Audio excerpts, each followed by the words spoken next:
யார் சொத்தை யாருக்கு யார எழுதி கொடுக்கறது? அனாதை பயலே.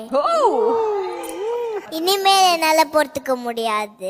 என் பேத்தி அவனுக்கு கல்யாணம் பண்ணி கொடுக்கறத முடிவு பண்ணியே அப்பவே இந்த ஊரை கூட்டி யார் இந்த அனாதைன்னு சொல்லியிருப்பேன். ஆனா இப்போ நீ பெத்த பையனுக்கு என் பேரனுக்கு ஒரு வேலைக்காரன் பெத்த பொண்ணை கட்டி வைக்க திட்ட போடுறானே, இதுக்கு மேல என்னால முடியாது.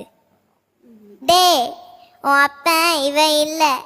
இன்னும் சொல்ல போனா உன் அப்பன்னு யாருக்குமே தெரியாது. உன் அம்மா யாரு, நீ என்ன ஜாதி, உன் கோலம் உன் கோத்திரம் எதுவுமே யாருக்குமே தெரியாது. இதோ நிற்கிறாமே, இவன் வந்ததுக்கு அப்புறம்தான் என் பையனுக்கு குழந்தை பிறந்துச்சு. விட்டு போன சொத்தும் திரும்பி கிடச்சிச்சு.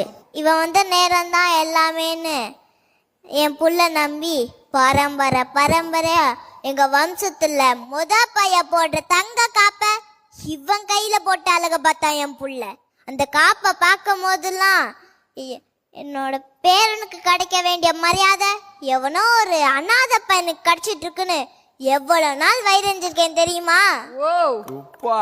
டே, ஒரு அனாதைங்க இருக்க வேண்டிய இடம் வீட்டுக்குள்ள இல்ல, முதலாளியா இல்ல, வீட்டுக்கு வெளியே. உனக்கு மானம் ரோஷம் சூடு சோரணை இதெல்லாம் இருந்தா உனக்கே புரிஞ்சிருக்கும்னு நினைக்கிறேன். சொத்துல பங்கு தர போறியாடா? உன் சொத்து எது தெரியுமா?